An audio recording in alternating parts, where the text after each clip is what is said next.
All right. So I just want to greet anybody who's here. I hope you're here. if you are here, I hope you had a fantastic day. It is very late. I wanted to do this at like 9 o'clock, and it is now 11:38. Woohoo! I had a lot of computer problems. Like, isn't that how it always goes? Like, you want to stream and you start setting up for the stream, and then suddenly, like, this thing goes, and then this thing goes. Like, my mouse randomly stopped working. Like, my trackpad started working again, and my plugged-in mouse was like, no, we're having a stroke. It's like, what is happening? What is happening? And then just, anyway, so we're here now. And the whole point of having this little just chatting thing right now, ignore my empty chat screen, because we are trying multi-streaming for the first time. So let me know whether you're on Twitch, whether you're on YouTube, if this is working. Because I'm not sure what kind of latency I need to be doing both things. So, in fact, let me go check and make sure that I am live on both things.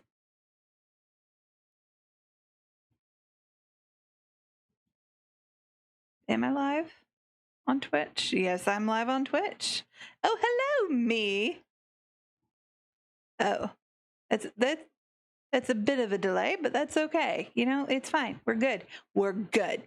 So we're gonna get back into TOUCHSTARVED. 1, 2, 3, 4, 5, 6. Apparently. All right, here we go.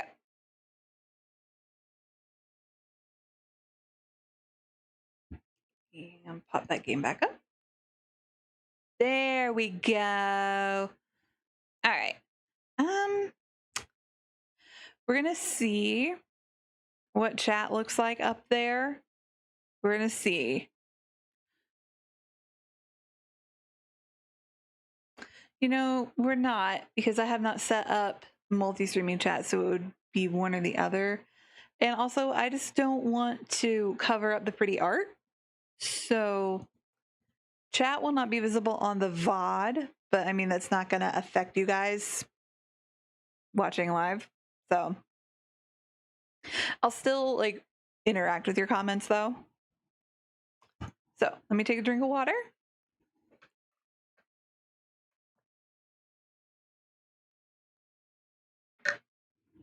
Okay. So last time we met Kuras and we met Leander. And now we're out in the city. Yeah, actually, I'm going to shut the door real quick.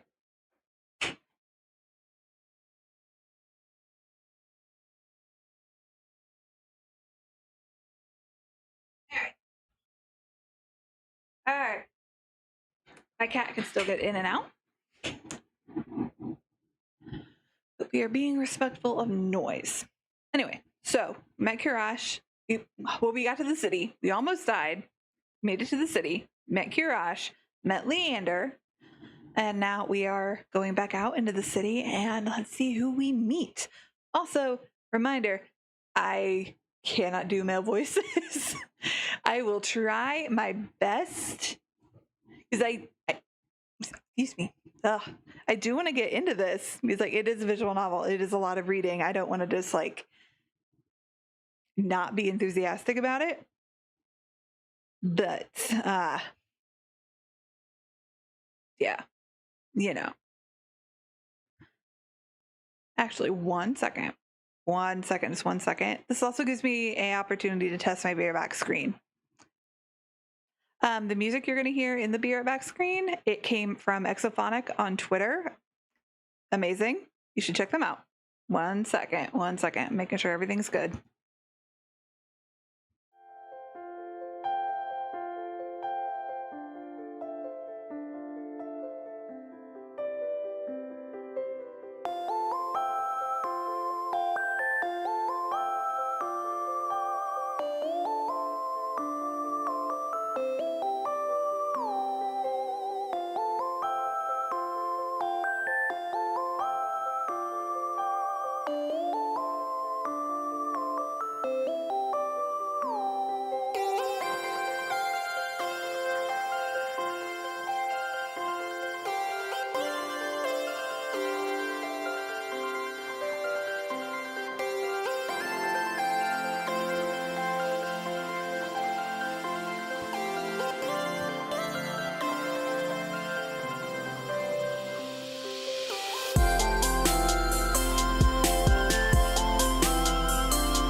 Okay. Oh, now we gotta get the game up again. Can you tell I'm still new at this? All right.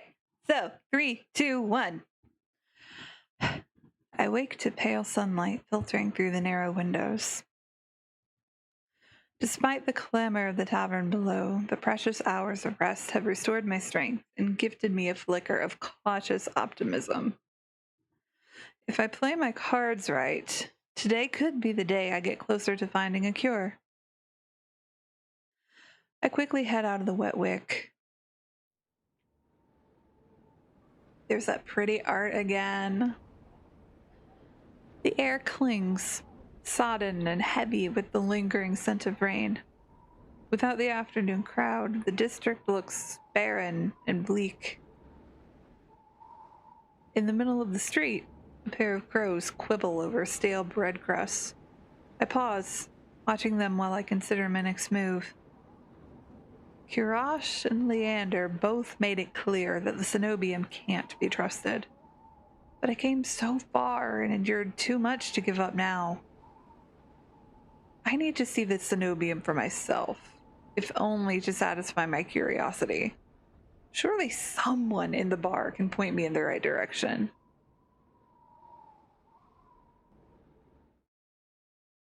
Ooh, something's gonna happen. I'm about to turn back when a shadow passes over me. A cloud, I think, until a puff of hot breath tickles the back of my neck. The shadow. Ooh. Ooh. Aha. Growl at us some more.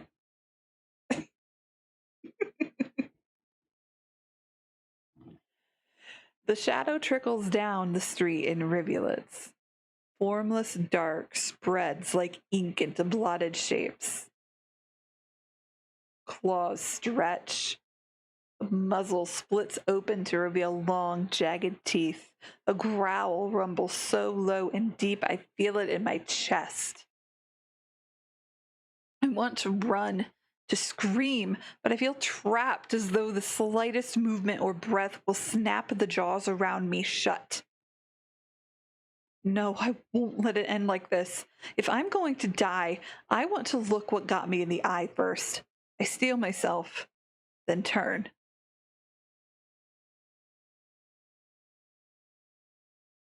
The shadow vanishes as quickly as it came, and I'm left standing in the middle of the street, alone, save for a figure reclining in the shade of a nearby stoop. There he is.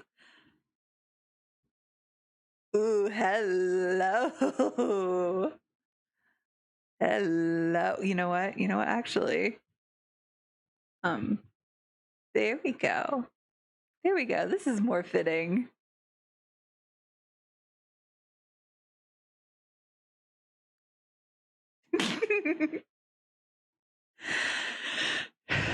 You see what I mean, though, by like hiding the chat? Like, I can't cover up any of that art, even though it would only be covering up like the tips of his ears. No, I can't do that. I can't do that. Mm-mm. A monster. That much is clear from a glance. One that could nearly be mistaken for a human were it not for the tufted ears, the tail curled around his ankle, or the dusk pink eyes with pupils that sharpen like needles when they fall on me. We lock gazes, and the monster uncrosses his long legs. Ooh, I need more water. His hair gleams a shade of red that reminds me unsettlingly of blood where it curls around his collared throat. Okay, now let's see if I can give him some kind of voice. Let's see. I have to try. I'm gonna try.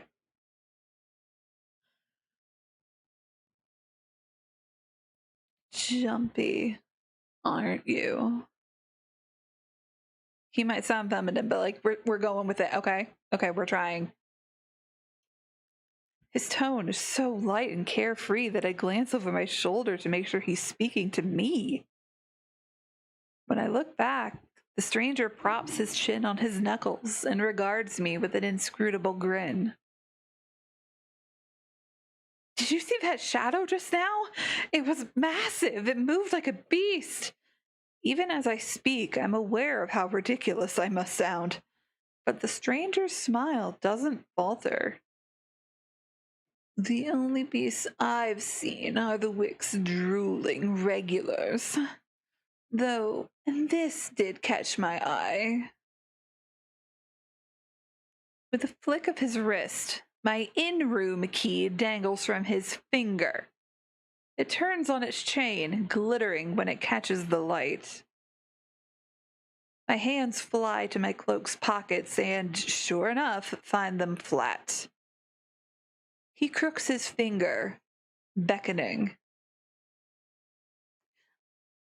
I've already taken 2 steps forward before some stifled instinct stops me. Something feels wrong. I'm still on the edge, thrumming with so much adrenaline that the stranger's shadow flickers at the edges of my vision. I always seem to attract the worst kind of attention, but I can't get rattled now.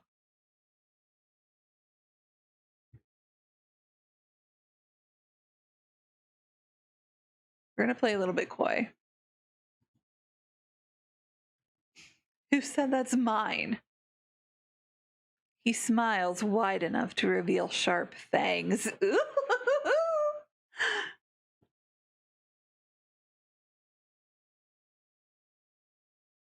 Keep it together, Electra. Keep it together.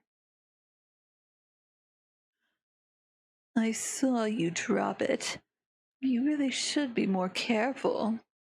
City like this, somebody might take advantage. A bald-faced lie said without a hint of irony. I approach the monster, careful to keep an arm's length away. He doesn't look dangerous. The most deadly ones never do. The stranger's chain softly clinks with the tilt of his head. His ears flick. Keeping you a distance? Oh,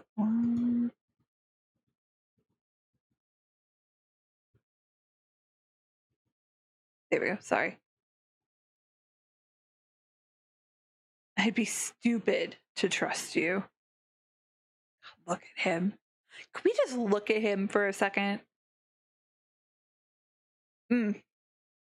He's so like sulky and glary, and the harness. Like, can we appreciate the harness? The harness of it all. You think I stole your dinky little key from all the way over here? He gives an exaggerated sigh. I'm good with my hands, but not that good. Do I really look like a common thief to you? He's got me there. The sheer fabric of his sleeves alone would be too expensive for most street thieves. Hell, his shoes look like they cost more than I spent traveling here. And then there's the shop behind him. No matter the city, parted pink curtains only ever mean one thing. I'm not looking to buy, and I doubt I could afford your services anyway. Luckily for you, I don't charge. I'm not keeping his voice. Like, I'm trying, but I know it's not reliable. Oh well. The man runs the tip of his tongue over a thing, and for the first time since I stepped into that shadow, I feel something other than dread. My face grows hot. I didn't mean to assume. I'm flattered, really. Did you think you could pay to pet my ears? I would. How much? I have a quarter. like on my desk right now. I could put that down as a down payment. I'll give you more. I just need my key back. Ask nicely, and I might even let you tug my tail. Oh. Oh. Well, I mean, you know. God, I love him. Just throw it here. So some spindly little street urchin can snatch it and run. He raises my key and tilts his head so he can watch it dangle back and forth. I suppose I could just claim your room for myself. Not that I'd be caught dead slumming in the wick with the rest of those slack-jawed imbeciles. Look at his ears! I love that they have animated the sprites to change like that. It was one of my favorite things the first time I played this. You're obviously not from around here. So tell me, traveler, what misfortune brought you to this wretched place? His voice practically drips with derision. I'm not telling you anything. What could have possibly drawn you to this dreary little pig pen, I wonder?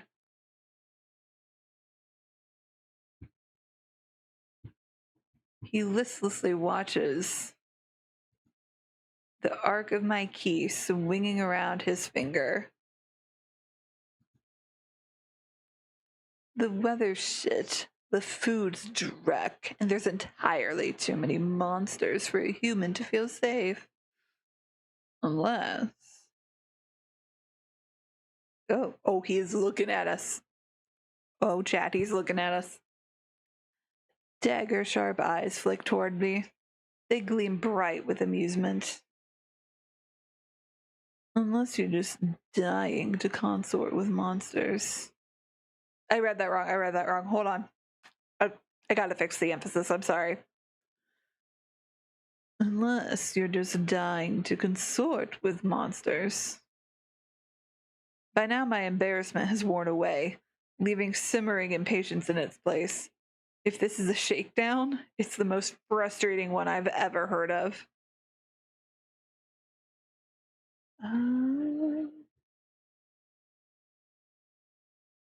Nah, we're not gonna leave.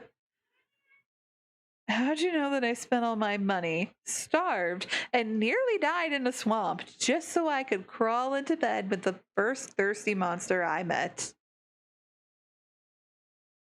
That earns me a burst of breathy laughter. He gazes at me under his dark lashes. I wish they would have recorded a little laugh track for him. Like, hello, little baby girl.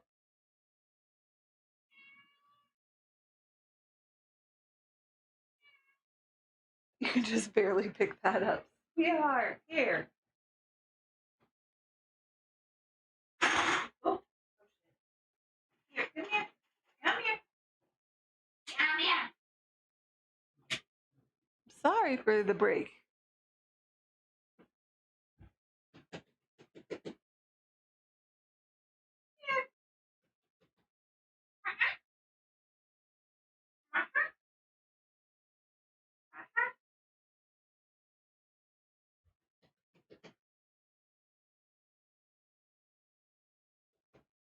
Well, she'll figure it out. She doesn't have that many brain cells, but she'll figure it out. Aren't you funny? Could you be any more obvious? I have been told subtlety is not my strength. So, your place or mine? Okay. If only I had my key, I might be able to invite you up. His languid gaze glides from me to the key in his hand and back. Take my hand and we'll go together. The more he flirts, the more convinced I become that this is some kind of trap. No matter how innocent monsters look, they always have tricks up their sleeve. And something tells me that this one's more dangerous than he lets on, even if he has a lovely laugh. I don't know what you want or why you're messing with me, but I'm not coming any closer until I know you aren't going to attack me or bite. I won't bite hard unless you beg me. No matter what I say, he finds a way to twist my words into an innuendo. Even when I'm silent, he goes on as though we're having a conversation, not a standoff. Do you like dancing? There's a traveling troupe performing in Hightown tonight. Their lutist is utterly exquisite, truly a performance to die for. There's life in this dreadful place if you know where to look. You sound like you know the city well. The monster's gaze flickers from me to the key hanging from his finger. Naturally, this dump was little more than a miserable little smear on a map when I first arrived. High town, low town. I know Iridia like the back of my hand. What about the Cenobium? Do you know where that is? Everybody gets mad when we mention the Cenobium.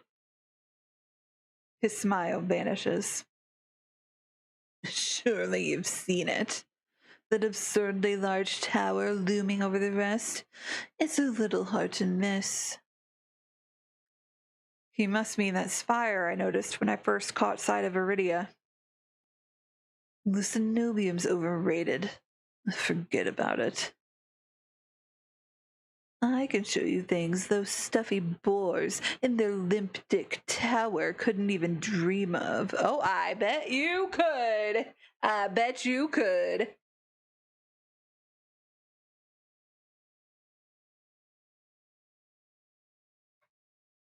Drink some water. Whew.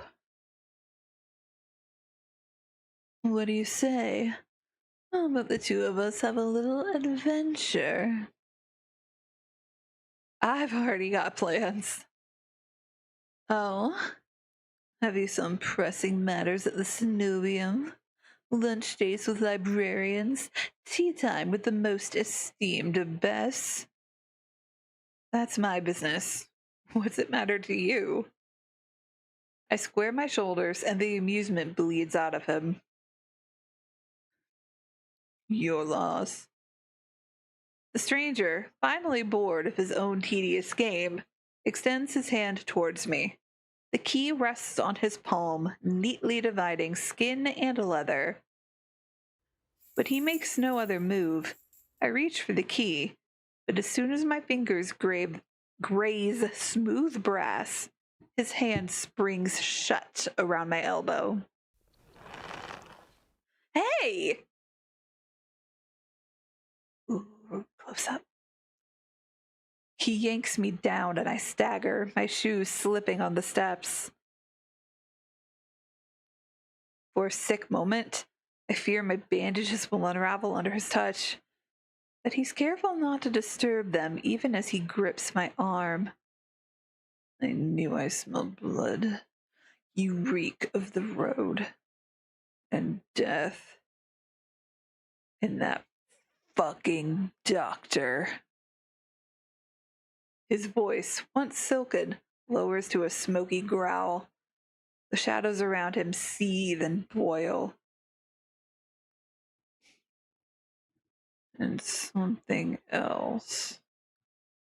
He murmurs against my throat, nose grazing my jaw. Woo! His breath trails down my neck, sending a thrill of dread through me. Mm-hmm.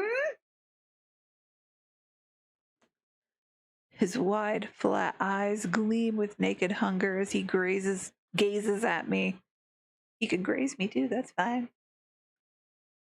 Let go! Just when I fear he'll bite, his grip loosens and his eyes widen with awe. It seems I underestimated you. You're there! The stranger's ears flatten, and he releases me with a short breath. I yank my arm back, massaging my bandages. Oh, he looks so sulky! He looks so sulky! What a baby! He twists around to see a woman duck out from the curtains behind him. Her pressed white uniform marks her as a cleric of the cenobium. I leave you for all of what? 10 minutes, and you're making trouble again. Will you quit harassing the tourists? The stranger, Veer, I take it, rolls his eyes and flashes the cleric a withering smile. Did I say Veer or Veer? I don't remember what they said. His is pronounced as.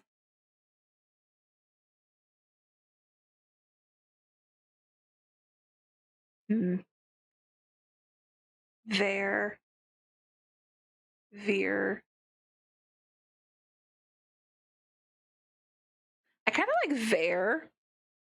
Like, it's less harsh than Veer. We're going to go with Veer. So if I'm wrong, I'm wrong. I will eat that. I could think of something else I'd like to eat. Anyway. So suspicious. Can't you see this is a friend of mine? A natural liar. He grins at me and his tail swishes coyly. The woman purses her lips at me, clearly unconvinced. I open my mouth to correct him, but Veer cuts in. I was graciously offering my dear friend some free advice. Though his voice remains light and cheerful, his expression darkens. Danger's drawn to you like a moth to a flame. It will always find you given time. The woman clucks her tongue as though she's heard this recital 102 times. Word to the wise, don't take free advice from lazy foxes lounging in the streets. This crook would sell water to a drowning man for the sheer enjoyment of it. She shrugs off a wilting look from there. Oh, please, any friend of yours knows it's true. Now hold still. There rises gracefully at her approach. He pushes his hair aside so it drapes over one shoulder, exposing the long line of his neck. And suddenly, it dawns on me that the jingling I heard earlier wasn't coming from his harness, but a heavy iron chain wound around a hitching post and padlocked to the back of his collar. The woman produces a crowded keyring from her pocket. She rifles through a dozen identical keys before selecting one and slotting it into the lock. Come on, unless your friend's tagging along on our merry little soulless hunt. They're hunting for soulless inside the city? Words momentarily fail me. The cleric regards me with a polite, if tight, smile before marching down the stairs. There lingers. He stretches his arms over his head with a yawn, and I try not to stare at the way his stomach flattens when he arches his back. Your little secret's safe with me. Try not to get yourself killed, There hops off the stoop and bounds after the woman. His tail sways merrily as though he hadn't just lied and threatened me. Did you try that thing I mentioned, the Ventian knot? That the one where you take 3 fingers and... Actually, don't tell me. Knowing you, it's probably disgusting. There's airy laughter echoes down the street. It's only after he and the cleric have vanished from sight that I realize I'm still missing something. Wait! Reflexively, I shove my hands into my pockets and find it. The room key. I raise it to the light. Sure enough, it's my key. But the realization is hardly comforting. I don't know what Vare's game was or what he wanted from me. All I know for certain is that the Cenobium saw fit to leash him. A fate I could share if that's what his vague warning meant. I let my eyes drift skyward.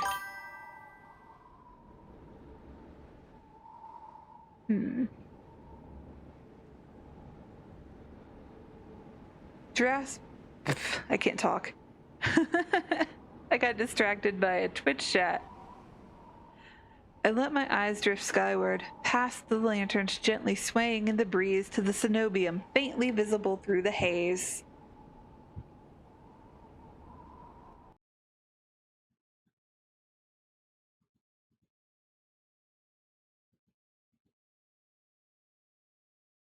Okay, that's interesting. I don't have as much moderating ability in this dock as I normally have. Interesting. Okay. Note about multi-streaming.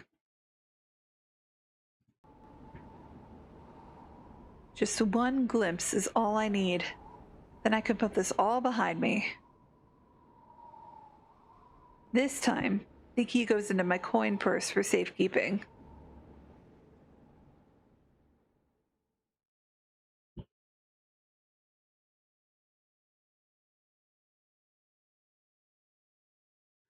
It's easy enough to follow the winding streets, climbing uphill toward the distant tower.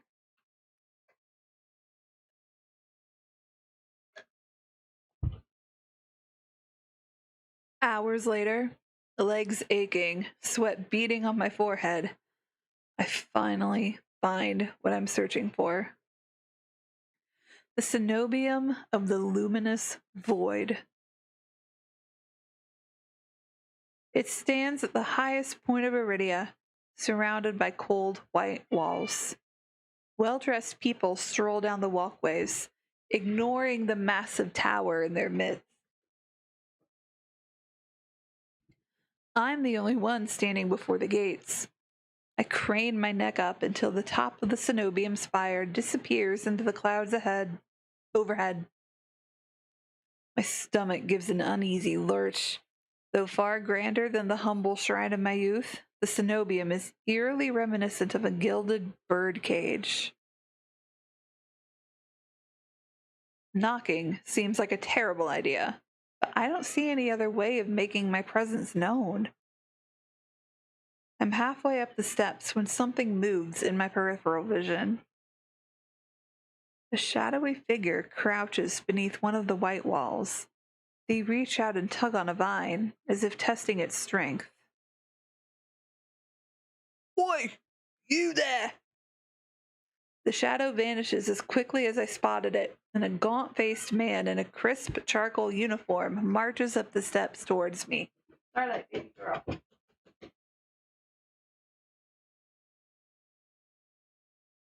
Babiest girls who ever bathed. Listen at it. It's a fan. You know, it's a fan. Here's your toy.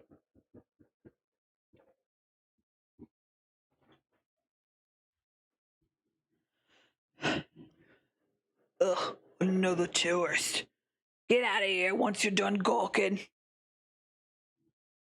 A dismissive wave accompanies his equally dismissive words, and he turns without even waiting for my response. I look back at where I saw the intruder, but there's nothing. Just the leaves blowing gently in a cool breeze. I step away from the gates, hopelessness washing over me. Hello. A whisper coats the back of my ear, hot and syrupy.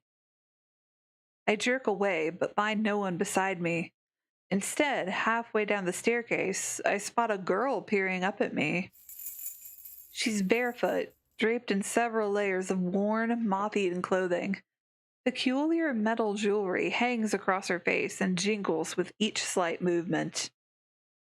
Her eyes are her most striking feature.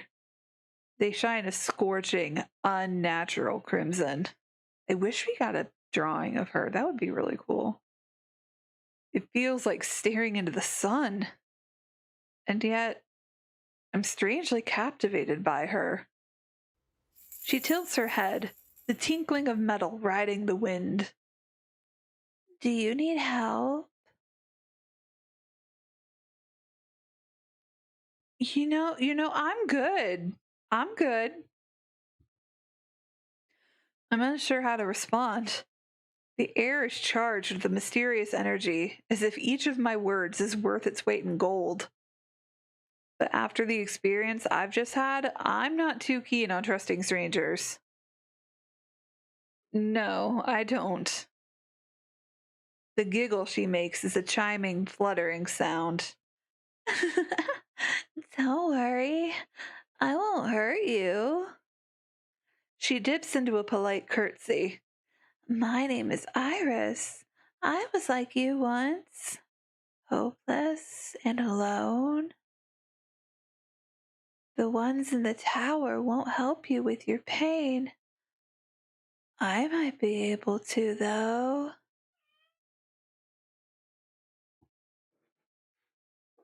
Sorry. Honey girl.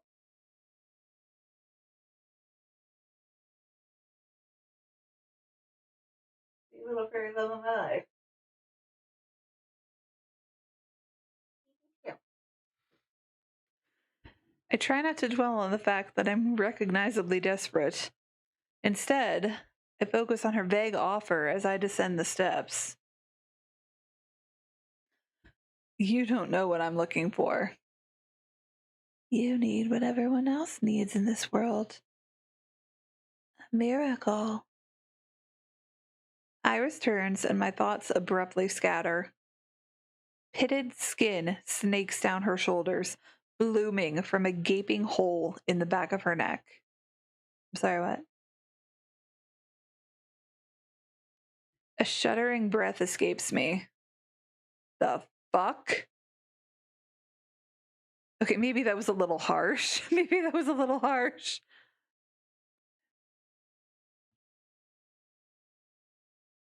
The fuck? Whatever disease she had consumed her from the inside out. How was she able to move or breathe? It's impossible. She shouldn't be alive, and yet. I only get a glimpse before she faces me once more, this time looking a bit bashful. I know it's not pretty, but that's not what matters. The sea spring can cure anything. It can cure you too. Her shining eyes flick to my bandaged hands, then up again, so quick I nearly miss it. I stand there, wordless. It's a twisted miracle, but a miracle nonetheless. She extends a hand out to me, her delicate fingers outstretched. I can take you there if you'd like. You can decide on your own when you see it. Her hand is frail, marred with tiny wounds. It's the epitome of vulnerability, the complete opposite of the Cenobium's mocking, impenetrable gates. And if I say no? It's your choice. The truth is, I don't have much of a choice. Not right now, at least. I wonder if Iris knows that somehow. If there's any hope of finding a cure, I need to follow every lead, including seeing this sea spring for myself. I cautiously slide my hand into hers. Her skin is ice cold through my bandages. We descend from the higher streets, abandoning their gilded decadence as we cross the river. The wet, derelict districts hold more familiarity for me. However, Iris leads me farther still until I'm met with an all too familiar sight. My gut lurches when I face the open horizon. Sea Spring is just straight ahead. Iridia's outskirts are hardly recognizable in daylight, but venturing beyond city walls is a gamble I wasn't prepared to take so soon. I shake my head and pull away from Iris. I'm not leaving the city. She circles in front of me with a placating gesture. Don't be scared. I promise you it's all right.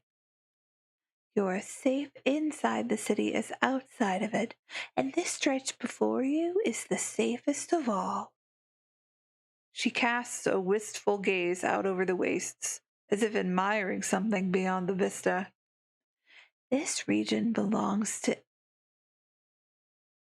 A's. I'm pretty sure A's is how you're supposed to pronounce it. Because it looks like it would be like ice or eyes. I think it's A's. Oh, I'm doubting myself now.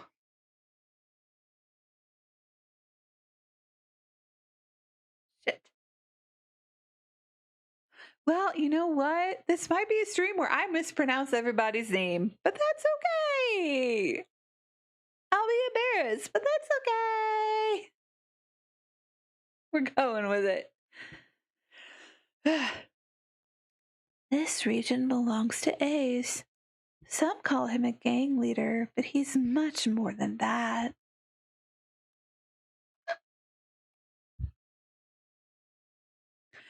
It's difficult to string my thoughts together. Only a fool would leave the city. But a primal instinct tells me that Iris isn't lying. She twirls around with another curtsy, jewelry twinkling playfully in the sunlight. Her doe eyes soften with a smile. As I said, it's your choice. Thank you for coming this far. I hope we meet again, Electra. I blink and she's gone. Confusion grips me as I look around, searching for any trace of her. But I'm completely alone, with only the vast nothingness of the wastes for company. Did I just imagine everything? No, that whole encounter was real. Again, that primal instinct insists on it, just like it insisted on Iris's honesty. The sea spring is straight ahead. If it managed to cure Iris, I need to see what it can do for me. I venture forth, nerves and determination roiling together in my chest. My heart pounds with each step I take from civilization. It doesn't take me long to realize it's not the only heartbeat I hear. Like a flitting gnat in the back of my mind, I'm certain there's another pulse thrumming through the earth underfoot. I felt this presence before when I first set foot in Iridia. It's like a living dread coursing beneath the city, only this time, it's drawing me closer. For what seems like an eternity, I force each foot forward, one step, then another, until a realization hits me. I never told Iris my name. Something pierces the horizon ahead of me, the building nestled into a tall cliffside. It appears so starkly out of place that it might as well be a hallucination. Dripping with extravagance and adorned in honeyed mahogany, it's an ornate jewel of architecture. Dark silhouettes skirt it on both sides. Trees, I think, until I'm close enough to realize that what I mistook for branches were spikes and jutting tendrils. Soulless. Several of them watch me in the distance like statues. Flashes of last night chase me. The gushes of blood and screams of death. The smell of burning flesh and sour bile. I can't go through that again. I won't. Exploding into a messy sprint, I push my legs as fast as they'll take me towards the decorated building. The next thing I know, I'm dashing up wooden stairs and crashing through towering double doors. My lungs burn from exertion. I gasp for breath, desperate to be safe. But when I orient myself with my surroundings, it's more hellscape than sanctuary. Blood flows all around me, overwhelming my vision with a lurid, unholy red. Instinctively, my hand leaps to my mouth, but the rotten stench of blood never comes. Instead, a smoky scent hangs in the air, sharp and spiced. I swallow thickly, convincing myself that it's not as gruesome as it appears. This has to be the sea spring, the place that grants miracles. Tall pillars flank me, blanketed in written notes. Seating pillows scatter the floor. A rustic kettle sits nearby. Someone must live here, despite how eerily empty it is. Um, hmm.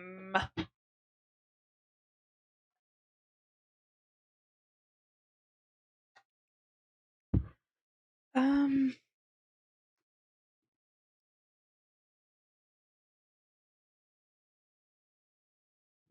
you know, we thought this place is full of blood. Maybe we should announce ourselves and not like take somebody by surprise, lest our blood join that blood. Hello? Is anyone here? My voice echoes around the cavern without response. I approach the paper-covered pillars. Maybe something here can tell me more. I reach for...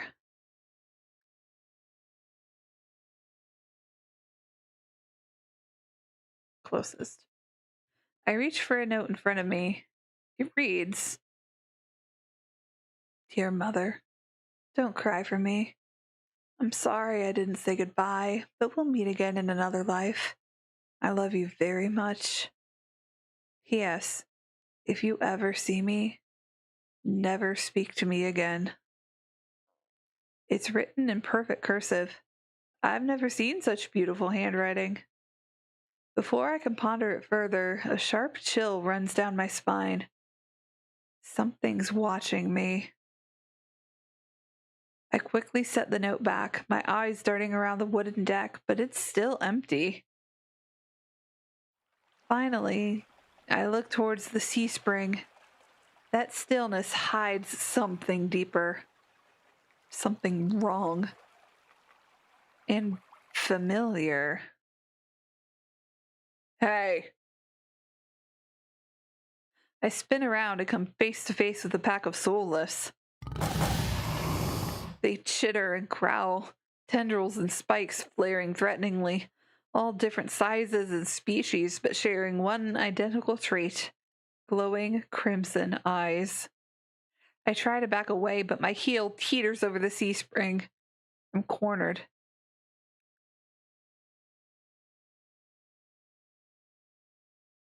I know who this is, and I want so badly to give them like a hot, deep voice, but I do not know if I can.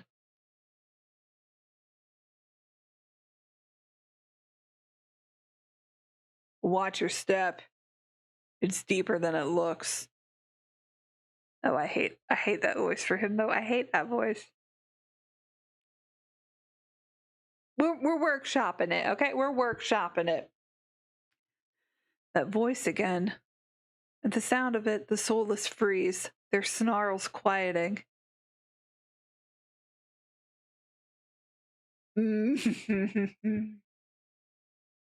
Oh.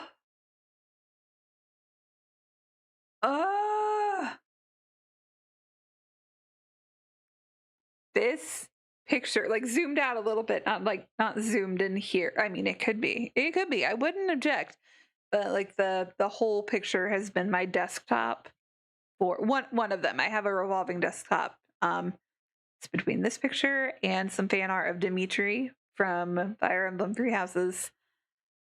This has been part of my desktops for a year. A year, definitely.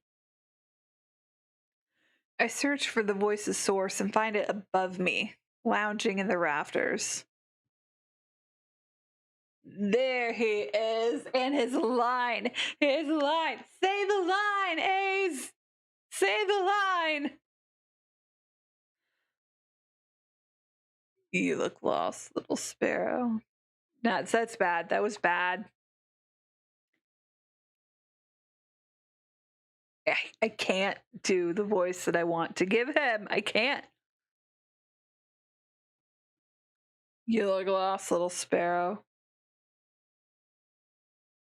His gaze is a violent crimson, one that sears through me, leaves me feeling raw and exposed.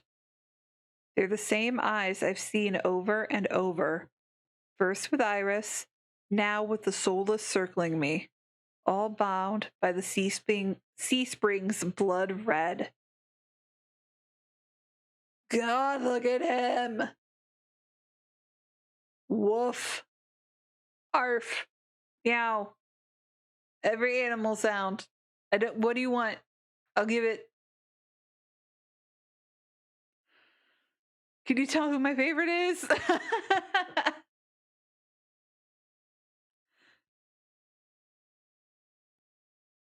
In the shroud of darkness behind him, shapes like massive tentacles twist and coil around the wooden beams.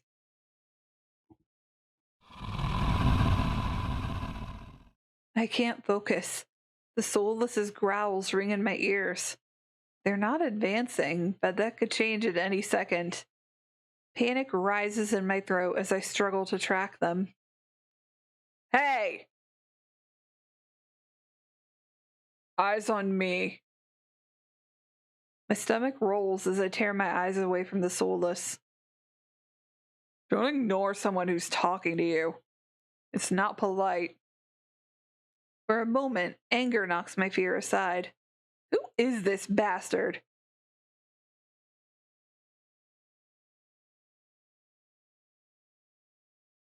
You know, just a thought. Just a thought. Potentially wild take here. Maybe don't say fuck you to the person who's, I'm presuming, home we just walked into, uninvited.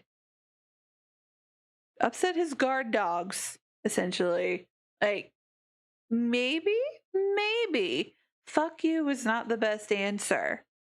Would I like to fuck you? Absolutely. Absolutely. But I don't think it's meant as an invitation for him. I really don't think so, unfortunately. So, I'm kind of distracted by the soulless about to maul me. The name card! Bastard! They named him Bastard! At least for a minute. Only on my command. I scan the soulless again. They really aren't attacking and are posturing more than anything else. You tamed them? Power of the Sea Spring. They're hungry, so they might bite. You could give me a reason to stop them. How about I didn't do anything wrong? Trespassing. He's not wrong. He's not wrong. And that's punishable by death? She's not wrong. Neither of you are wrong. How about we settle this by making out? Yeah? Yeah, I think that's a good idea. Just like sort it out with some tongue wrestling. He gives a non-committal shrug. I called out earlier to see if anyone was here. Were we supposed to play hide and seek? Didn't hear you. My voice stops in my throat. This bastard's terse coolness is both infuriating and terrifying. I rack my brain for a way to diffuse the situation.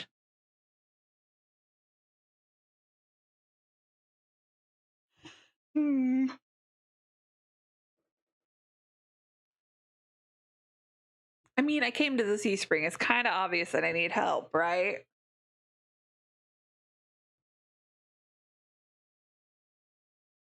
And if I pick like tell me what you want, it's like, well, I'm the one who came into his domain. Like if anything, like what do I want, you know?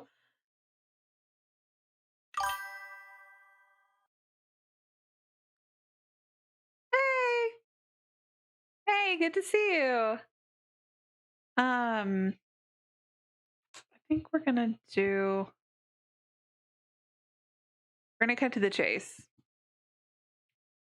Okay, fine. I need help.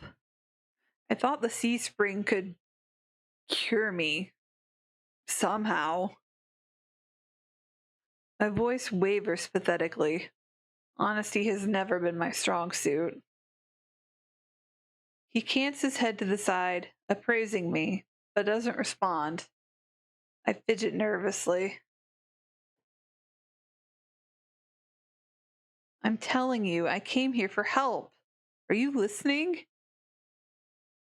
Your hands. Alarm jolts through me. I hide my hands under my cloak. Show me. Why? Won't ask twice. With a sharp exhale, I reluctantly hold out my bandaged hands. Are you getting off on this? I wish he was.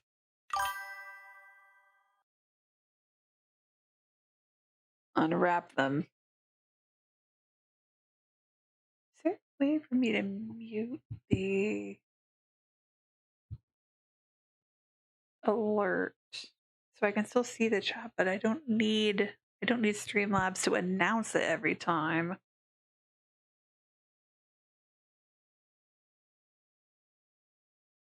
Can I?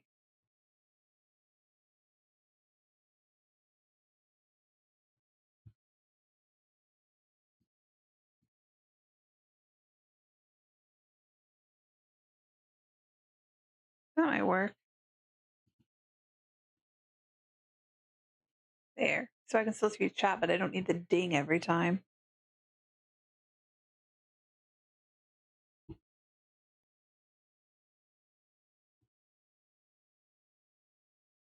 Heat rushes to my face and fire to my tongue. I should give him a piece of my mind, but not when his soulless are one command away from ripping me to shreds. Yet no matter how much I will myself to move, my body stays frozen in place.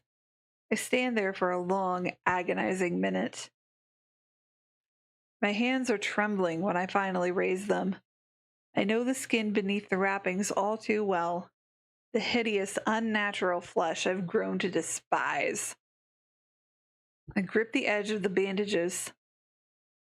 Stop. Aw, man.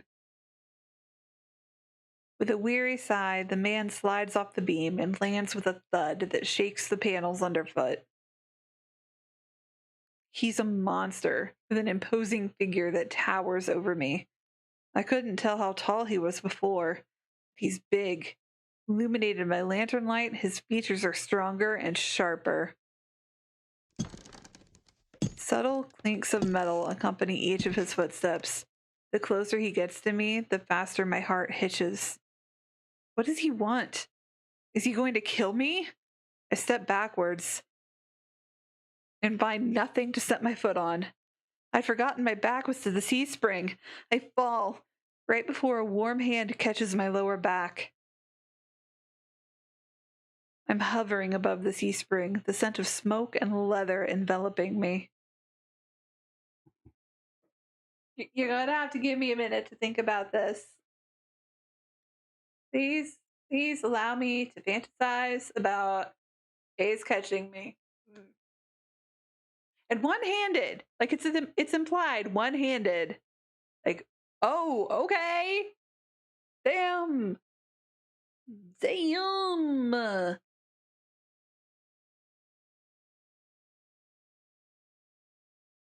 God, God, he's hot. What are my, what is it, like Control 3? No, that's stars. Here we go. Ah. Wow. Appropriate toggles. Maybe I'll just leave the hearts on for the rest of the game. The rest of this interaction. Blazing eyes bore into mine. Hold you to watch your step. I'm too stunned to muster a response. Like I weighed nothing, he guides me back to solid ground. Following a subtle gesture from his fingers, the soulless around us disperse and relax. The shift in their demeanor is so abrupt it gives me whiplash.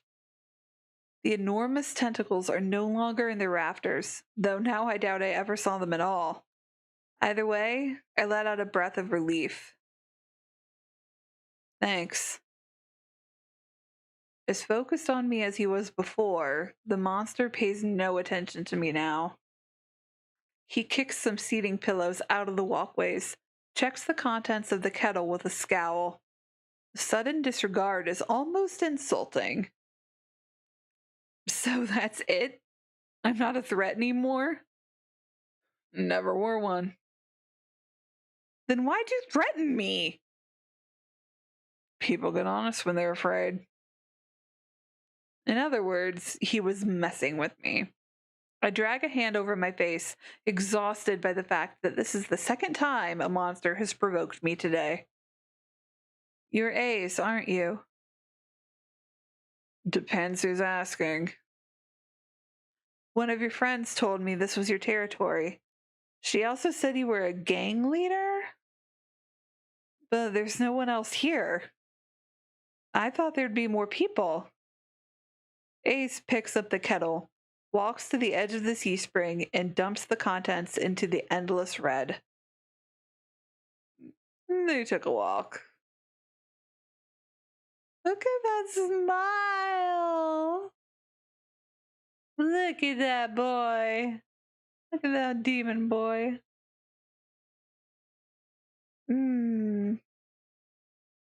Demons. Anyway, his pleasant smile stretches ear to ear. Then in an instant, it drops. I get the sense that I shouldn't ask about that again.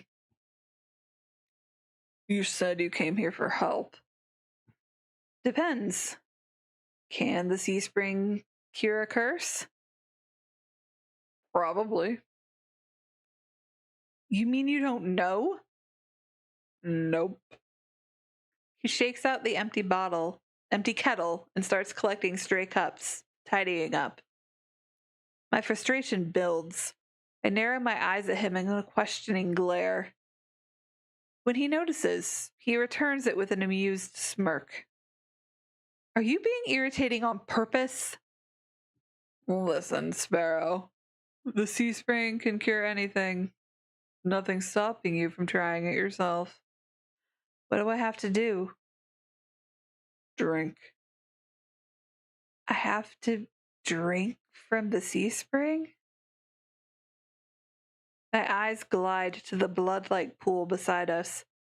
The idea of ingesting the liquid makes my guts churn. Is there a price? Always. Ace taps his temple with a finger. God, don't smirk at us like that either. Don't look at us. Except, yes, please look at us. But don't look at us. You lose it a little bit. That's it? Might have already beat it to the punch. My humor earns me an amused, fanged grin. What did I say about looking at us? What did I say? What did I just say?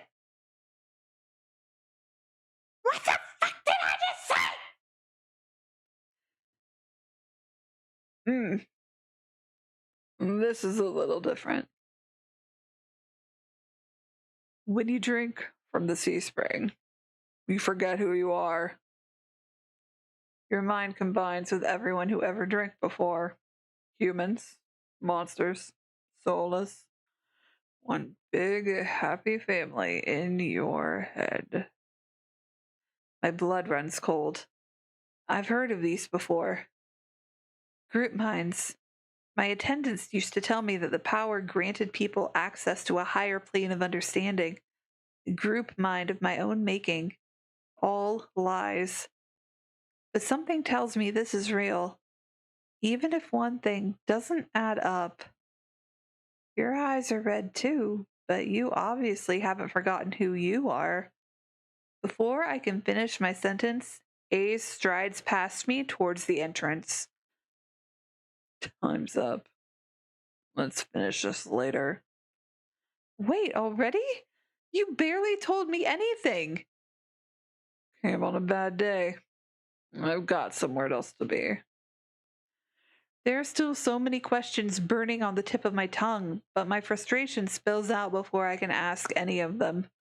I was told to come here for help, but instead I get threatened and kicked out. You're joking, right? Watch your tone. I'm nice, but you don't want to ruin the host's mood. My skin prickles. The feeling of being watched washes over me again. My eyes dart back over to the sea spring. A lone ripple dances on the quiet surface.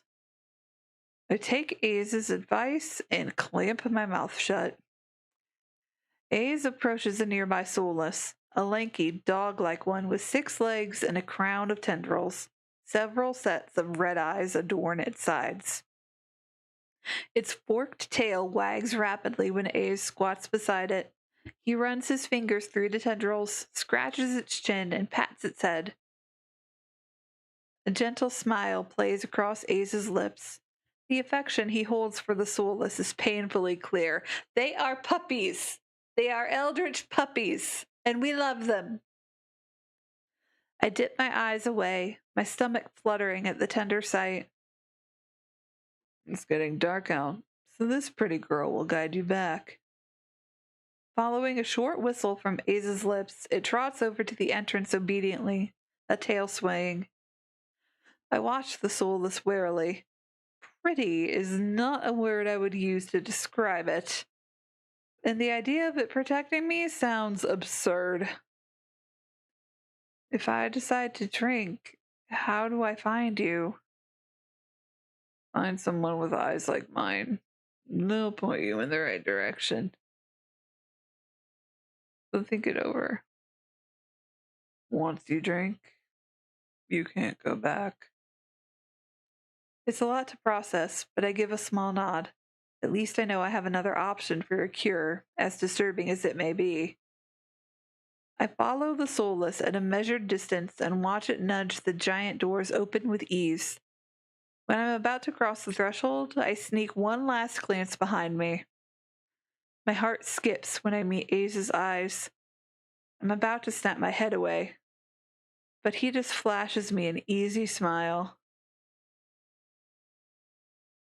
Till next time, Sparrow.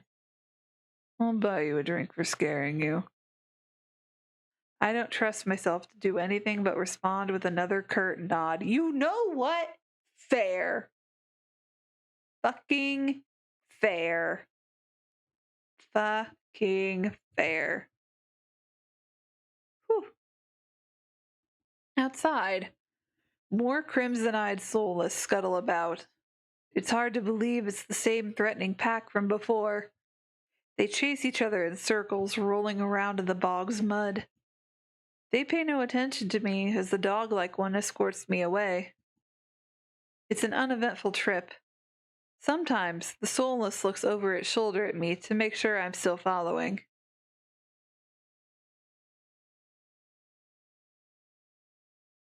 Dusk darkens the sky by the time we reach the city.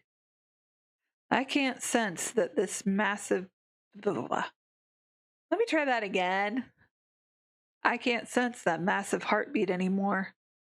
Maybe it was all in my head. The soulless sits, canting its head at me with familiar crimson eyes. We are absolutely going to pet the Cthulhu puppy. As nervous as I am, I carefully glide my fingers through the soulless's tendrils and scratch beneath its chin, just like Ace had. It pushes into my palm in response, rumbling with a sound akin to a purr. The vibrations are soothing, almost therapeutic. When it's satisfied, the soulless spins around and scampers back in the direction we came, vanishing into the darkness. I've just arrived in Iridia, but I've already encountered so many things I thought were impossible. Tamed soulless being one of them. My head spins. Maybe I should call it a day.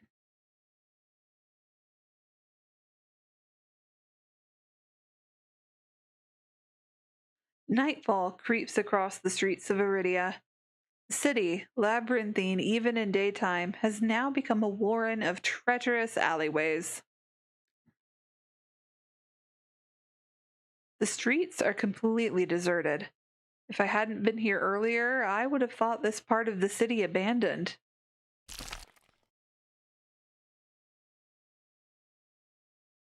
My steps slow when I hear rustling in the dark. I strain my ears, but everything is still. Is the silence playing tricks on me? Err on the side of caution. The fine hairs on the back of my neck prickle. A frisson. There's that word again. I counted this in the first one, and did I remember to look it up? No, fucking course I didn't. A frisson? I'm gonna keep pronouncing it like it's French. I have no basis for that, but we're going with it. Oui, oui, baguette. Omelette du fromage. A frisson of discomfort running down my spine. Something is wrong. My eyes dart from one side of the street to the other, searching for movement. But the shadows are as deep and dark as pools of ink. I can't stay here. I need to reach a busier part of the city. Drawing my cloak tighter around my body, I hurry. Though I keep my eyes sharp and listen intently, there's only the sound of my own footsteps. As the moments pass and nothing happens, I begin to wonder if I really did imagine that noise. I turn the next corner and my thoughts come screaming to a halt. My head spins, the world blurring as adrenaline rushes through my veins. Only one thing is clear amidst the haze. Oh, fuck. Oh, fuck. The soulless that attacked the caravan. You know, it's giving the same energy as like in Mulan when she in that final battle when she's up on the roof with what is his name? Oh, what is his name?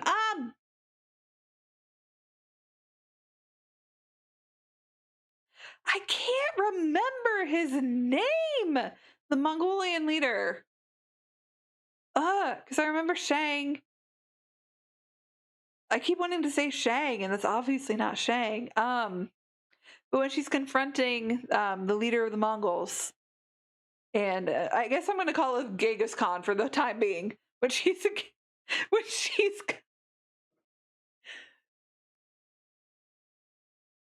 I'm not calling him Genghis Khan. That's a little too silly, even for me. Too silly. But no, this line is giving the same energy as when she's confronting him on the roof and she pulls her hair back and he's like, the soldier from the mountain. That's what it's giving to me. The soulless that attacked the caravan. It's crouched over a dark, indistinct shape. A body. A garland of intestines spills from pallid flesh. Blood grouts the cobblestones. Holding my breath, I take a step backward. When the wet, slurping sounds don't abate, I take another. Then another. Then a shard of glass crunches under my heel. The world slows to a crawl as the soulless raises its head, blood dripping from its tendrils. every single one of its bulging eyes fixed unblinkingly on me.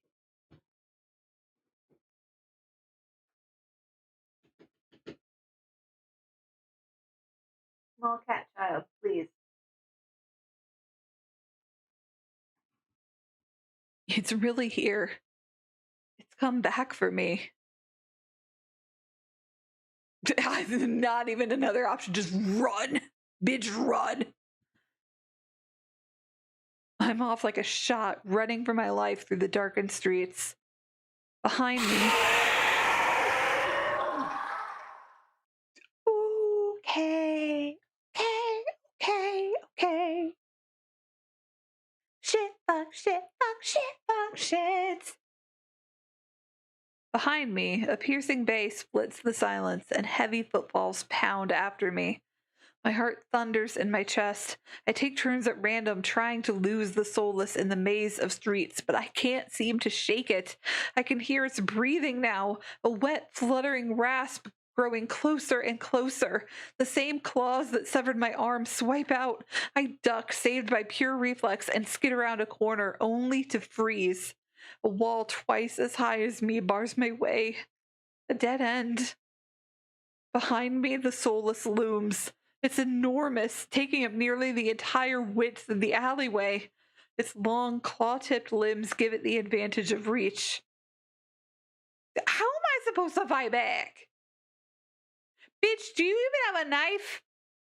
It's never been mentioned that you have a knife. You have a sewn-on back arm, a coin purse, a key, a cloak. Like, what are you gonna do? Choke it with your cloak?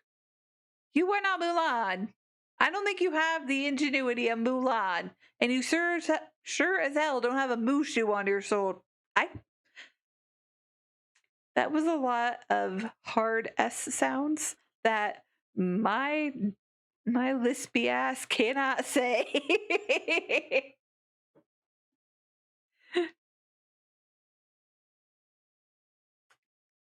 I concede. The letters beat me. We're not fighting back though. Like, fuck that. As the soulless prowls closer, my eyes dart from side to side, looking for an escape. The soulless is blocking the obvious way out, but right behind me, there's a rickety door that must lead into the adjoining building. If I can get inside, the soulless's size will hinder any attempt to pursue me. I whirl, grabbing at the handle. It turns completely. The hinges creaking as I push, and I feel a flash of hope before a weight hits the door from the other side and slams it shut. The click of the lock turning is grimly final. I mean, I can't really blame them. Like, that really sucks for her. But she's a stranger out there, and it's like, excuse me, I'm not letting that thing in my house. I'm sorry. That really sucks for you. But I ain't got a way to fight that. Probably. They probably don't. If they're as big and bad as they like look and like as they get implied to be, like I doubt the average person has a way to just like reliably kill them chilling in their house in the city. So like oof. But I get it. In this wretched world, few people will stick their neck out to help their own flesh and blood, never mind a stranger. Again, you're asking like a lot of stretch. The soulless gives a rasping hiss. It's the only warning I get before it lunges for me with a flash of claws. I hurl myself to the side, but the slick cobblestones betray me. I fall, sprawling over the rough stone. As the soulless looms over me, I scramble away from it until my back hits the wall. There's nowhere left to go. It descends on me for the kill. But the impact never comes.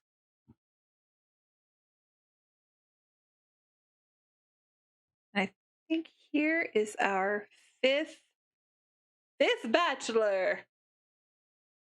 Essentially. Like, let's be real. That's what this game is. I warily crack one eye open, then the other, not sure whether I should believe what I'm seeing. A hooded figure crouches in front of me, one blood-stained hand outstretched. Moonlight slivers the edge of their stiletto knife. Their face and hands are splattered with blood. And the soulless. Okay. He's not really my type, but at the same time, this is gorgeous art, and like, he could be. He could be. He could be my type. My eyes dart past my unexpected rescuer to the misshapen form behind them. The soulless's many eyes, once restless and vibrant, now look dull and waxy. A red pool spreads slowly from under its body. Numb with shock, I can't help but stare. After all the people it's killed, after nearly killing me twice, I can hardly believe it's dead. Well, I gingerly take the offered hand. I have a better way to read that. Nope. Well, I gingerly take the offered hand. The hunter's gaze dips to my bandages. Pale lips part on the brink of a question, then close again. With a strength belying their slight frame, they pull me upright. Something about them is strange, unlike any human or monster I've ever met. I can't quite place my finger on why, and that's a first. Look at his eyes. He has really cool eyes. Oh dear. Oh dear. Well, that's what I get for not starting my stream until like 11:38.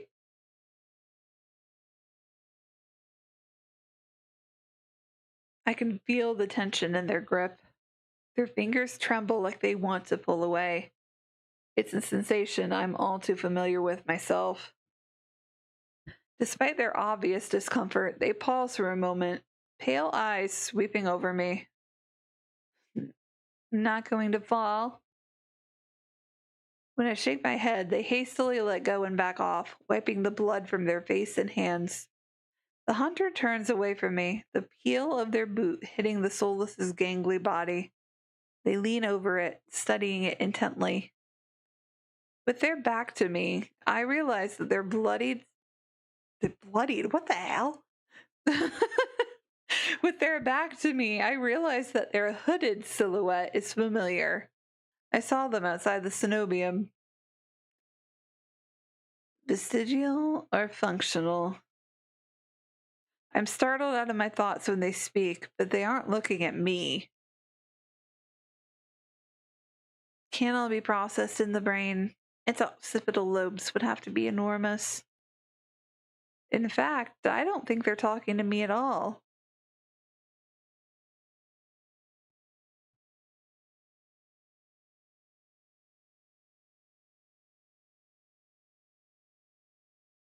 Don't interrupt them. Don't interrupt. Rude. I wonder if anybody understands that reference. Is anybody as old as me and knows about Anquiqui? Please tell me in comments if you're watching the VOD. I linger to listen, curious despite myself. They moved to the soulless's other side, still engrossed in their study of its many eyes. Sensory lag wouldn't be a problem, but how does it composite all the neurological input? I wonder. Maybe they caught sight of me in their peripheral vision, or maybe they heard me shift slightly. The hunter jolts upright, wide eyes landing on me. You're still here? What do you want?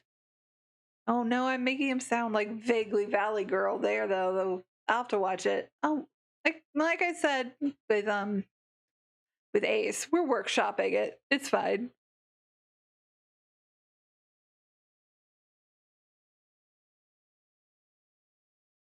I mean, I mean, he did save us. Like, can we talk about the Cenobium later? Is that really the most pressing thing right now? And girl, everyone you've mentioned the Cenobium to, it has not gone well. Why are you itching to bring up the Cenobium to even more people? Do you not learn anything? Maybe that's your curse. I wanted to thank you. They stare at me. Though their lips part, they seem to struggle to figure out what to say. Not used to hearing that? That hint of uncertainty almost vanishes under their scowl. Almost. You shouldn't need my help to begin with. What are you thinking, traveling alone at night? This is far from the worst thing haunting Lowtown. I can't make heads or tail of them. First they save me, and now they scold me? I mean, some people are into that. We're not kink shaming. We're not judging. No judgment here. This is a no judgment zone. We listen, we don't judge. And if you're into being saved and then scolded, then, as long as you're not hurting anybody and, like, ideally not hurting yourself, I like the G. Ah. Right. Then, get scolded away to your heart's content. Lesson learned. I could do without the lecture, though. To my surprise, they break eye contact. They frown, though their disapproval doesn't seem directed at me. Humph. If you're not going to run off screaming, you might as well wait until I'm done. Their attention glides back to the soulless's corpse. They examine it with an inscrutable expression. I clear my throat to fill the silence. I'm Electra. Min. Suddenly, Min tenses. Their blade flashes as they drive it into the back of the soulless's neck. The soulless thrashes once, letting out a rattling hiss as the air leaves its lungs. Min leans on the blade, driving it deeper and deeper until there's a sickening crunch, and the creature goes limp. My heart thuds in my chest. It must have been clinging to life by a thread. Min straightens up, withdrawing their blade in a single smooth motion. Better to put wretched things like this out of their misery. They calmly clean the blood from their knife. I swallow. Oh goodness, I'm so sorry. I swallow, my eyes still glued to the cooling corpse.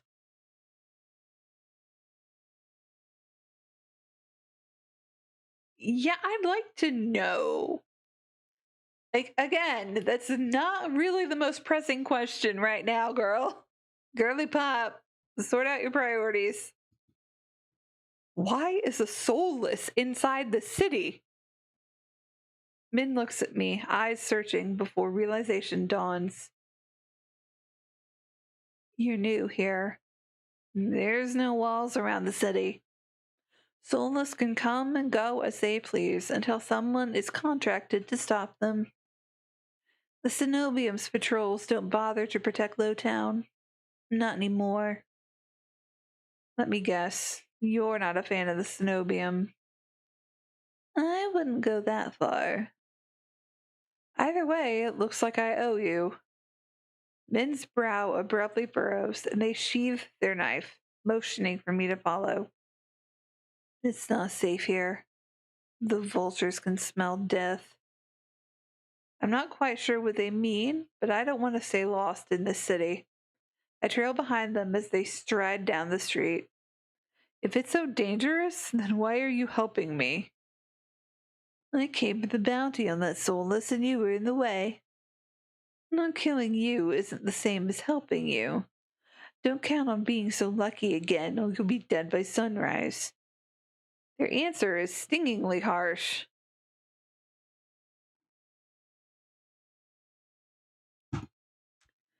I hold my hands up, trying to forestall any more snippy comments. All right, I get it. I'd love to get out of your way, but I'm sort of lost. I just need directions back to my lodgings. Their brow furrows slightly. They open their mouth, and for a moment I could swear they look regretful? They sigh and shake their head. It's too dangerous in this hour. I'll take you to wherever you're staying. I wasn't expecting to get directions given their attitude. When they realize I'm staring, they look away with a huff. I mean, I would stare. I would stare. He looks very pretty. He's a pretty boy. It'll be faster, that's all. I have a room at the Wet Wick. At the name, Min's face falls. That gaudy cesspit. Not a fan? It's full of drunks and idiots. What do you think? True, it doesn't seem like their kind of place. Well, that's where I'm staying. Are you taking back your offer? Min exhales sharply and shakes their head. This way. Min's route is completely different from my slow, early morning meandering. Their steps are swift and sure, even though all the streets blur together in the dark. You know this city pretty well. I grew up there. I think that's the first thing they told me voluntarily since we met. Was it always like this? Min's gaze wanders, dragging along the dingy buildings. I struggle to decipher their expression. Regret?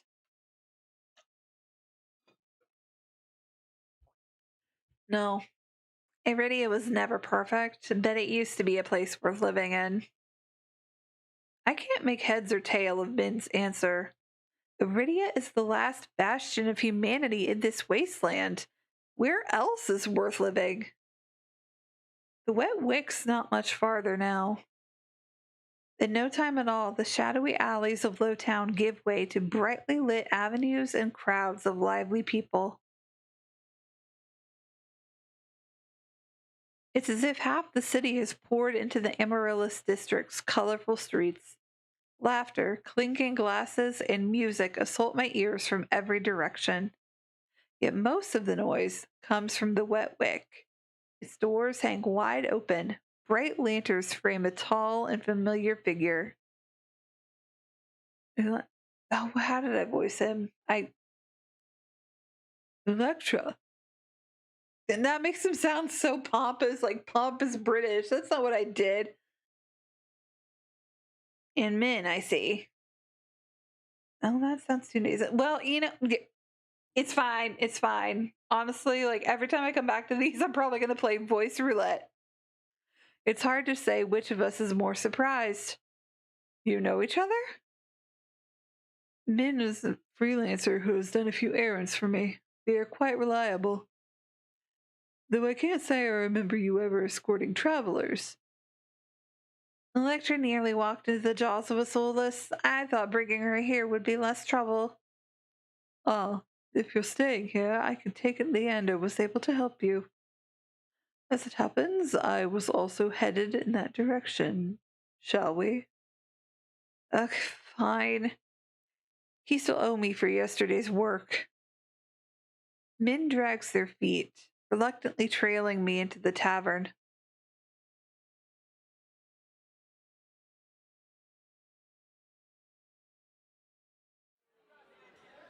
As soon as the doors open, a wave of sticky heat rolls over me.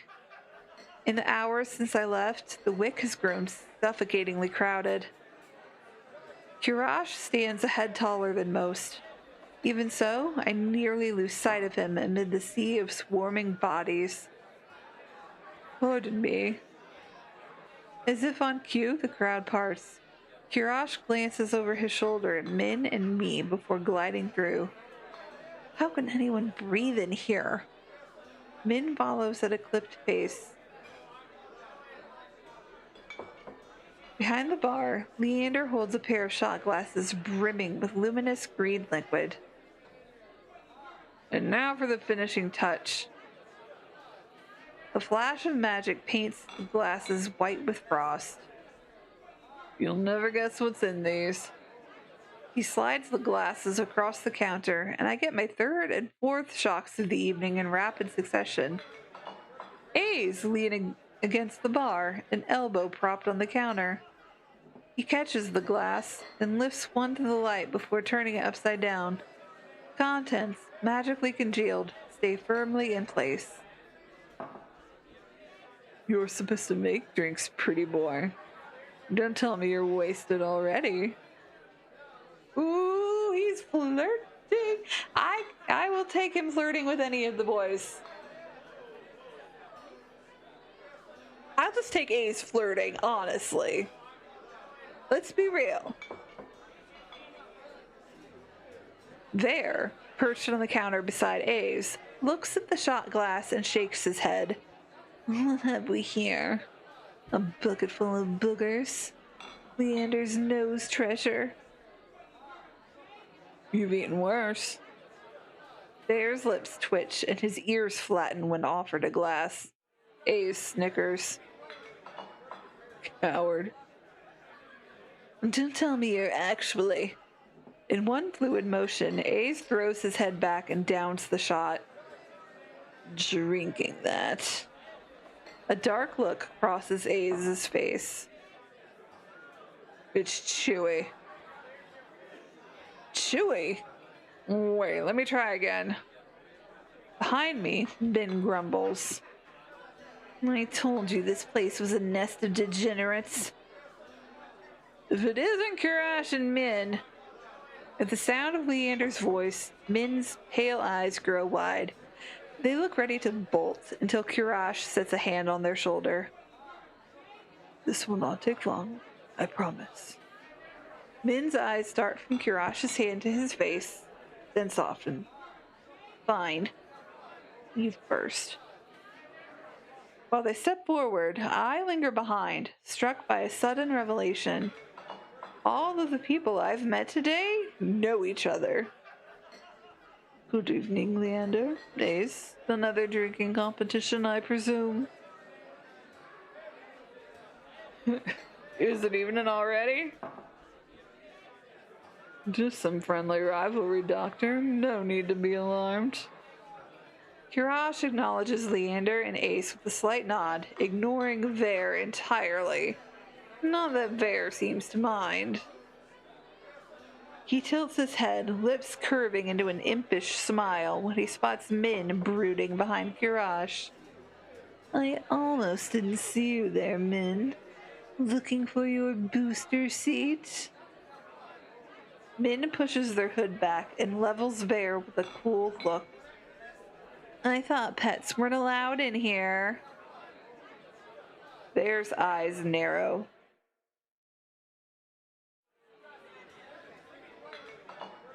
I love this. I love this art so much. At the first sign of an impending fight, Leander vaults over the counter.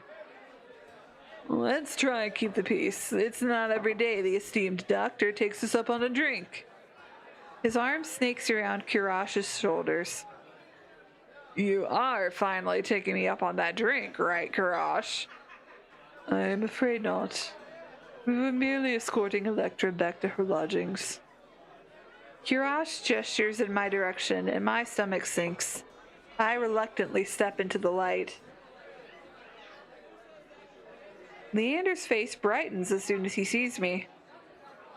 Electra, it's been too long.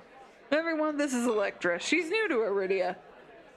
I feel 4 pairs of eyes fix on me, and suddenly the bar seems suffocatingly small.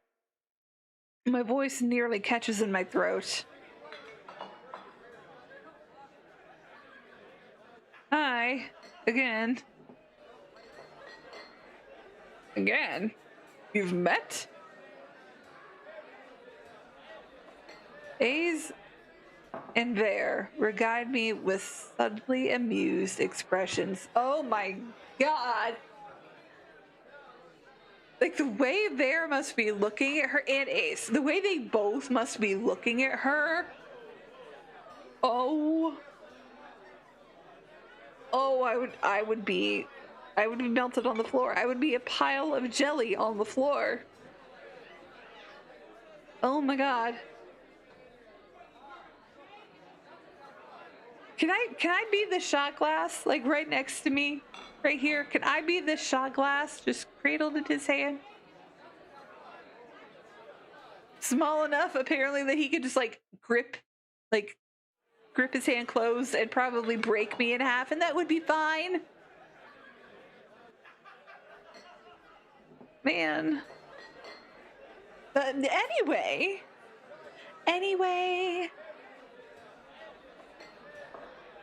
We did. Not that long ago either. To think we'd cross paths once again. It must be fate. I roll my eyes. Vare looks far too pleased with himself. This calls for drinks. I'm buying. All eyes turn to Leander, freeing me from the burden of attention. I still can't believe they all know each other. Watching them talk among themselves is surreal. Okay, but look at that thigh! Look at that thigh, though!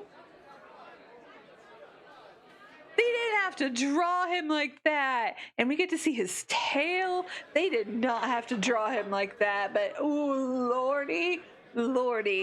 If anyone from the TOUCHSTARVED team somehow sees this, like, bless you. Bless your entire family. Bless your house. Honor on you. Honor on your cow. Second Mulan reference this stream, oddly enough. But, like, ooh. We do not deserve Vare. Vare's a gift. And I'd like to unwrap him. But for the first time since I undertook the journey to Iridia, I feel a faint glimmer of hope. I know I was meant to meet them.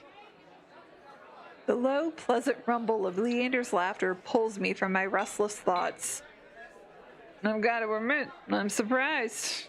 You make friends fast, Electra. I wouldn't go that far. We're more like acquaintances. A wise man once said that acquaintances are merely friends you haven't shared a drink with yet. Wise man, you said that. Here, last week. Min's lips curl with distaste, but Leander continues unperturbed. Let's toast to Electra's health. Care to join in, Doctor? Kuras politely declines with a wave of his hand. How about you, Min? No. Are you? No. A resounding pop pierces the din of the bar. We all turn to find the bartender pouring champagne from an old bottle, its label worn blank. He hands the drink to Vare. When did they start serving champagne here? Vare pauses to lick the foam from his fingers with a coy smile. Oh my god. Oh my god, the image of that. Like just like take a minute to imagine that, if you will.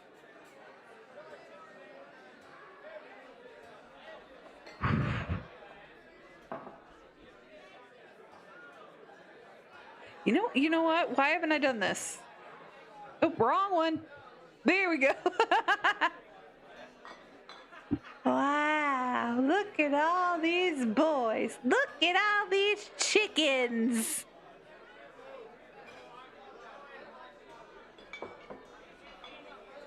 I mean,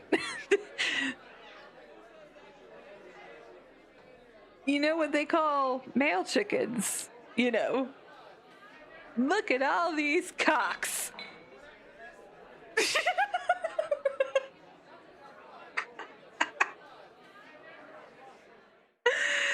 was so dumb.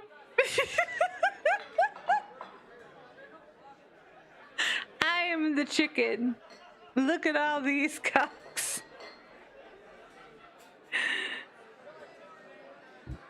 You don't mind, do you? In a blink, the concern on Leander's face vanishes. No. Be my guest. You know, Leander gets it. Leander gets it. He saw there, just like cleaning up that champagne, like from around the edge of the glass, licking it off his fingers, and he was like, you know what? Any problem I had with this is there's no problem.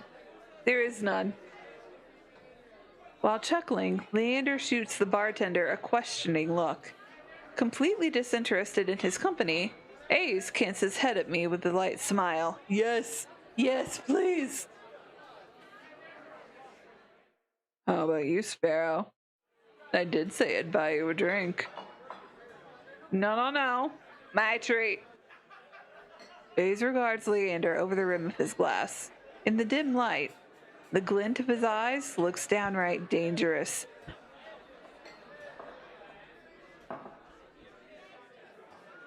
A little bit dangerous.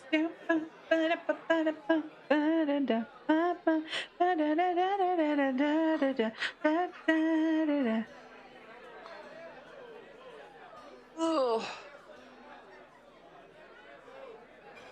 Can I see the dangerous glint in your eyes, Ace? Please? What'll it be, Electra? Ooh. Do I want a drink? Do I want to, though?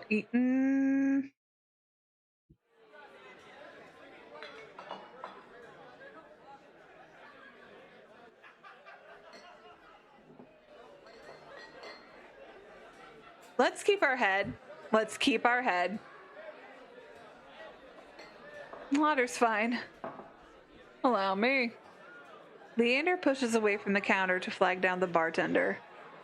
Min and Kuras drift toward one end of the bar. Both seem eager to leave at a moment's notice, and neither has ordered anything. Ace and Vare linger. Several glasses stand empty between them, and the two show no signs of slowing down.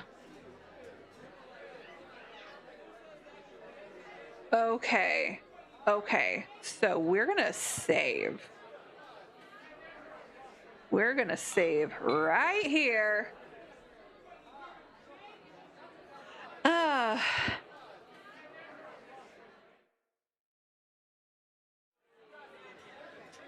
You know, maybe that is a good place to call it. We are almost at 2 hours.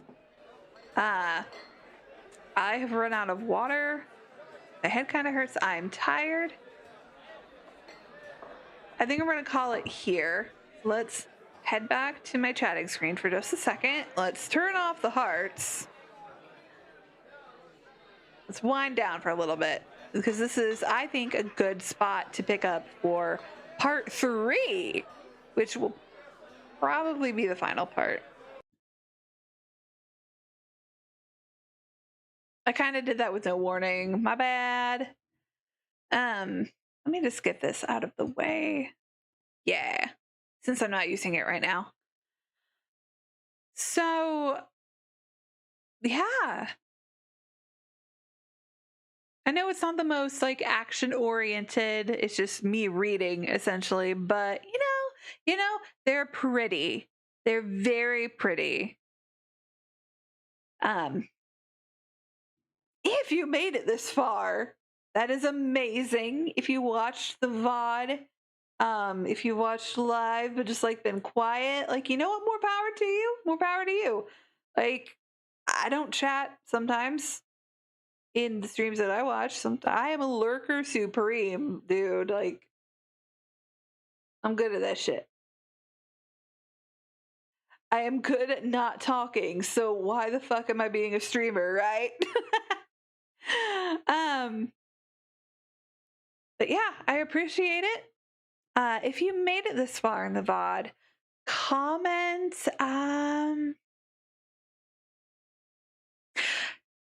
leave me a comment on the YouTube VOD. Yeah, because I'll see that. Even if you're on Twitch, leave me a comment on the YouTube VOD, because this will be up. This will stay up. that is like your favorite thing about your favorite boy so far. Who do you like best?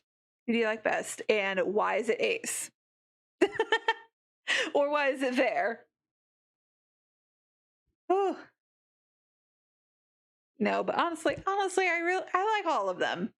There are definitely some that I am more attracted to than the others, but you know, they're all, I think, very well drawn. And we will see more of the personalities in part 3. Um, yeah, I think we're gonna call it here. I'm gonna rest my throat. I might, unless I get tired, I'm starting to get sleepy. But if I catch a second wind, I might gorilla some zomboid again or something. Um, but for now, I hope you have a wonderful day, night, whatever time of day that it is for you, a wonderful time zone. I hope blessings find you. I hope light guides your path and you are protected by the love of the universe. And that sounded so hokey. Oh my God. But you know, it's true though. It's true. You can tell I'm sleepy. You know, I have no business grilling anything. Like I am silly and sleepy. So, you know what, without further ado, we're going to call it here. I will see you hopefully tomorrow because I work has been very slow and you know, I was told, "Hey, take a half day today. Don't come in tomorrow. Come back Thursday. We'll find something for you to do on Thursday." Okay? Okay. So, you know, hopefully tomorrow, Wednesday, we'll be doing something. And if I don't see you on Wednesday, hopefully Thursday. Then we go into Friday, Saturday, Sunday. We'll see you eventually in any of those days. Like I really want to pick this up. I'm really having fun. Even like, you know, it's the early days. It's the early days. No one's here, but that's okay. Like I don't have to act like that. I get to act like there's as many people here as I want. Why am I saying all this? Oh my God. I'm done. Bye.